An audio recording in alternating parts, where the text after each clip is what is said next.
Hello friends, আমি চলে এসেছি অচিন্ত আমার নতুন ইউটিউব চ্যানেল টু সাইড কিচেনে। আজকে আমার সাথে একটা রেসিপি শেয়ার করব। সেটা হচ্ছে চিকেন পকোড়া। আপনারা সবাই জানেন এবং খেতেও অপূর্ব। তাই শুরু করার আগে একটা কথা আপনাদেরকে বলে দিই যে যেসব ভিডিও আমাদের চ্যানেলে ছাড়া আছে সেসব ভিডিও যদি আপনাদের ভালো লেগে থাকে অবশ্যই লাইক কমেন্ট শেয়ার করবেন এবং বেশি বেশি করে শেয়ার করবেন। আর যদি আমাদের চ্যানেল নতুন হয়ে থাকেন তাহলে সাবস্ক্রাইব করবেন এবং নিচের বেল নোটিফিকেশনটা অলে করে দেবেন, যাতে আমাদের ভিডিও তাড়াতাড়ি আপনাদের কাছে পৌঁছে যেতে পারে। আর চলুন তাহলে আজকে রেসিপির জন্য দেখুন কী কী উপকরণ লাগে দেখাই। আর একটা কথা বলে দিই বন্ধুরা, যে অবশ্যই সাবস্ক্রাইব করবেন এবং আমাদের পাশে থাকবেন। চলুন তাহলে দেখি আজকে রেসিপিটা কী কী উপকরণ লাগে।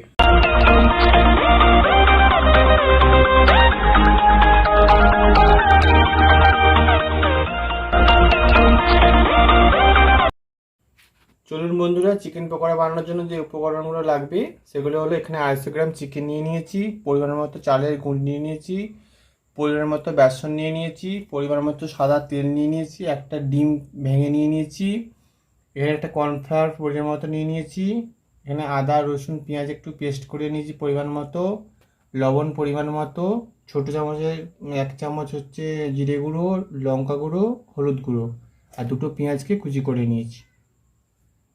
চলুন এবার আমি এটা ম্যারিনেট করে নিই চিকেনটার মধ্যে প্রথমে আমি পেঁয়াজ কুচিগুলো দিয়ে দেব,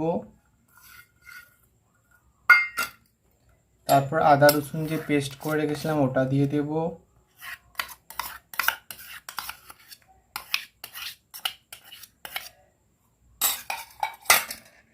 ডিমটা একটু ফাটিয়ে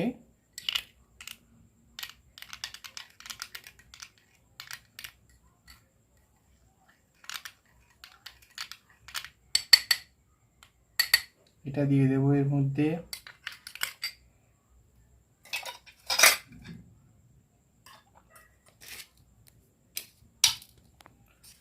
কর্নফ্লাওয়ারটা ছোট চামচের,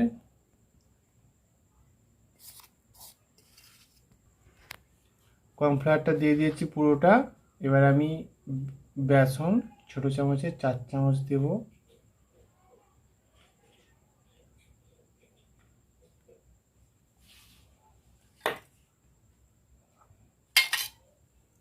হলুদ লঙ্কা দিয়ে পুরোটা দিয়ে দেব,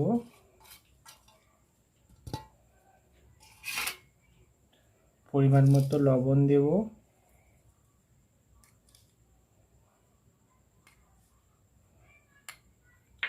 এবার আমি চালের গুঁড়িটা অল্প করে দেব,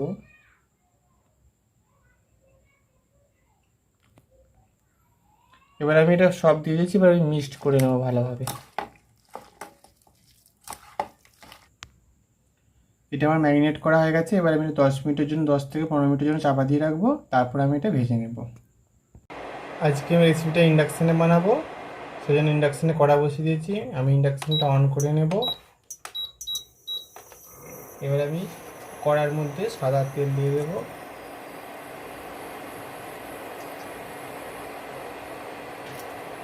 তেলটা গরম হোক, তারপরে আমি পকোড়াগুলো ছাড়বো। তেল গরম হয়ে গেছে, আমি এর মধ্যে পকোড়াগুলো আস্তে আস্তে আরেকটা করে ছেড়ে দেবো।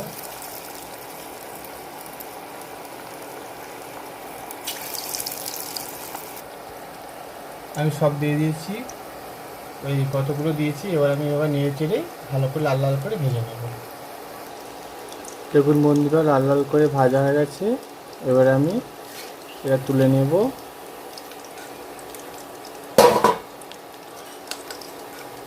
এইভাবে আমি সবগুলো লাল লাল করে ভেজে নেব। দেখুন বন্ধুরা, আমার চিকেন পকোড়া রেডি হয়ে গেছে। এটা যদি রেসিপিটা ভালো লেগে থাকে অবশ্যই লাইক কমেন্ট শেয়ার করবেন এবং বেশি বেশি করে শেয়ার করবেন। আর আমাদের পাশে থাকবেন, সাবস্ক্রাইব করবেন। চলুন তাহলে দেখা হচ্ছে নেক্সট ভিডিওতে। আজকের মতো এখানে শেষ করলাম, টাটা।